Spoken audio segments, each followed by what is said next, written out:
Сәлем достар, арнаға қош келдіңіз. Бүгін ең қызықты тақырыпты талқылайтын боламыз. Ал мен бастайын, сіз тіркеліп алыңыз.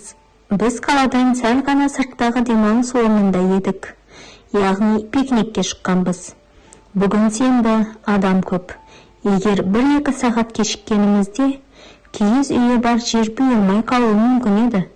Жеңіл самал оның да қап-қара түн ортасының тұңғиығындай қалың толқынды шаштарын баяу тербеп тұрды.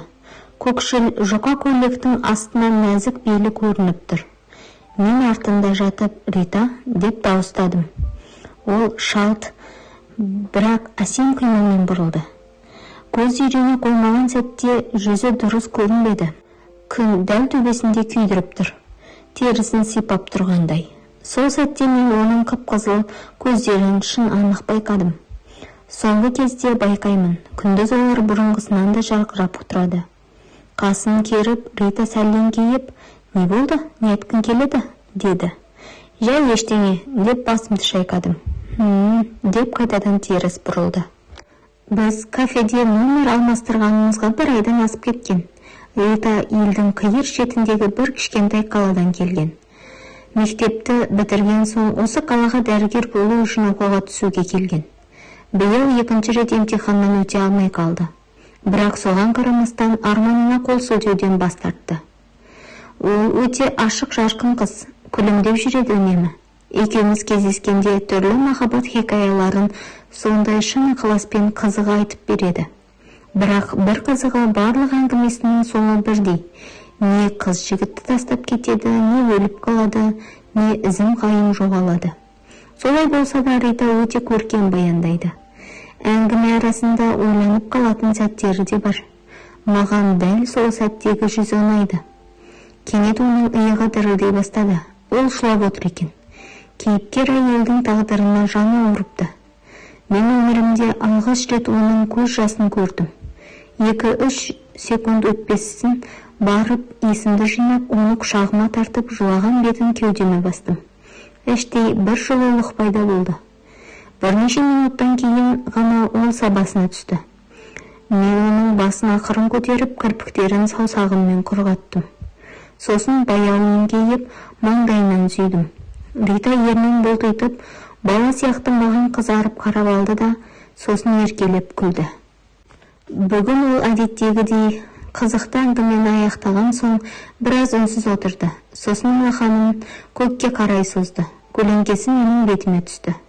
Мен сәл мойнымды көтеріп, «Ал сен мені тастап кетпейсің бе? Сен айтатын хикаялардағы қыздар секілді», деп сұрадым. «Сен де ақымақсың ғой». «Жоқ әрине», деді ол ренжігендей сыбырлап. Сосын үндемей қалды. Сол бір қысқа сәттің ішінде менің басымда түрлі ой сапырылысып өтті. Рита жаймен бұрылып мені итеріп қалды да, өзі үстіме жай ғана құлап түсті. Мен оны белінен құшақтап, бауырыма тарта бұрып едім, ол бетінен сүйіп қойды. Бірақ болмаған аздық етті.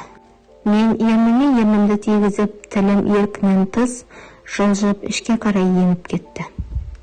Солай ол мені итеріп салды. Арада біраз уақыт өтті. Түн ортасында Ританың қоңырауы оятты. «Алишер, кешірсең оятып жібердім бе?» деді ол қарлығыңқы дауыспен. «Ештеңе етпейді. Не болды? Қал қалай?» «Маған қорқынышты және жалғызсырап отырмын. Жарты сағатта қасымда болам». «Аха, көшеде жаңбыр құйып тұр. Ауа салқындау». Мен сұр желбегейімді киіп, такси шақырдым. Ақ түсті Toyota Camry 30 келіп тоқтады. Жолде 40-тар шамасындағы толықтау ер адам отыр екен. «Терезені сәл ашуға бола ма?» «Әрине», деді ол. Көлік ішіне түні салқын, самал еніп, жаңбыр тамшылары анда-санда бүркіп тұрды. «Сіз саясатты ұнатасыз ба?» деп кенет сұрады жүргізуші. «Жоқ», деп қысқа қайырдым. Менің немқұрайлы жауабыма қарамастан ол әлемдік және ішкі саяси ойындар туралы ұзақ сөйлей бастады. Кейде тым артық кетіп, достынан үнсіз қалып, әлденеге құлақ түргендей болады. Ара арасында хе-хе-хе деп өз-өзіне күлгені тіпті ерсиеді. 2-ші параграфында мен оны мүлде тыңдаудан қалдым. Жолдың жартысында ол өмірлік ақылдар айта бастады. Ар деген сөзді қайта қайталап, қолымен арлы-берлі бұлғады. Тіпті бір өлең де оқыды. Сол кезде ол рөлді жіберіп, екі қолын ауаға сермеп тұрды. Мен ішімнен үрейленіп, ескерту жасағалы жатқанда, ол қайта рөлге жармасты. Сол сәтте есіме Шекспирдің сөзі түсті. Ар бол, ол жайлы айғайлайтындардың өзінде жоқ дүние. Абырой болғанда жол аман есен аяқталды. Ақсын төлеп болған соң жеңіл бір тыныс алып, көліктен шықтым. Ішімнен міне құтылдым-ау деп қуандым. Ританың пәтерінің есігі жабылмаған екен. Дәлізде сенсорлы шам әлсіз шылпылықтап тұр. Мен таныс бөлмеге қарай өттім. Ол терезе жанындағы төсектің шетінде отыр екен. Көже шамы оның көз жасын әлсіз жарықпен айқындап тұрғандай. Сол сәтте көзіндегі қызыл тым қою еді. Бір сәтке мен оның жанарына батып кеткендей болдым. Денесі дірілдеп тұрды. Мен баяу жақындап төсектің шетіне отырдым. Әңгіме бастамақ болдым. Бірақ ол бірде-бір сөз айтпастан кенет маған қарай ұмтылып құшақтап алды. Шынайы, қатты, ажырағысы келмегендей. Мен оң қолымды оның басына қойып, шашынан ақырын сипай бастадым. Осы нәзік дірілдеген иықтарына қарап, дәл сол сәтте Ританың жүрегіндегі бүкіл мұңды бойыма сіңіріп алғым келді. Кенет ол басын көтерді, көзіме тіке қарады. Мен сілейіп қалдым. Бөлмедегі бүкіл тіршілік бір сәтке тоқтағандай. Жаңбыр үдеді. Жүрек соғыстарымыз қатар естіліп тұрды. Мен алақаныммен оның бетін сипап еңкейе бердім. Сол сәтте ол өзі бірінші болып мені сүйді. Құмарлық денемді билеп алды. Біз төсекке құладық. Терезеден түскен шам оның жүзін жарықтандырып тұрды. Бұл жүз тәнінің қалауын жоққа шығарғысы келгенімен жеңе алмай тұрғанын аңғартты. Мен оның иығындағы жұқа түнгі көйлегін ақырын шештім. Ол қысылып көзін тайдырды. Ақ мойнын сүйеп, бір қолыммен жұмсақ омырауын сипасам, екінші қолыммен әуелі оны сосын өзімді шешіндірдім. Екеуміз де жалындап кеткен едік. Мен шегіне жеттім. Бола ма? Деп сыбырладым. Аха, деп көңілжіп жауап берді. Бұл менің алғашқы ретім еді. Мен оған жаймен аздап ауырсынумен ендім. Тосыннан ол үнсіз еді. Яғни ар жағын өздеріңіз білесіздер, не болып жатқанын.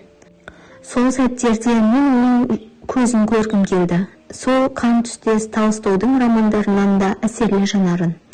Денемді рете қалды. Рита жеңіл ғана аңырсиды. Мен ішіне бітіріп қойдым. Дәрменім қалмай қасына сұлай кеттім. Ол маған арқасын беріп жатты. Ойыма ештеңе келмеді. Бір сәт көз қиығымен қарап едім, иығы дірілдеп жатыр екен. Ол жылап жатты. Мен оны жұбатпақ болып едім. Ол, «Әлішер, мен жалғыз қалғым келеді» деді. Мен үнсіз киініп ештеңе деместен бөлмеден шығып кеттім. Үйде төсекте жатып басыма түрлі ойлар келді. Алғаш рет ғашық болған сәтім есіме түсті. Біз мектептің жоғарғы сыныптарында оқитынбыз. Қараңғы көшеде алғаш рет сүйіскеніміз көз алдыма келді. Кенет бірінші курстың соңында оқудан шығып кеткен бір топтасым есіме түсті. Ол әр танысқан адамның өмірін имейлін кішкентай қолын дептерге жазып жүретін. Бірақ мен оның солардың біріне де хабарласқанын, не жазғанын бірде-бір рет көрмедім. Құрметті көрермен, жалғасы қызық болса, арнаға тіркеліп комментарийға өз ойыңызды жаза кетіңіз.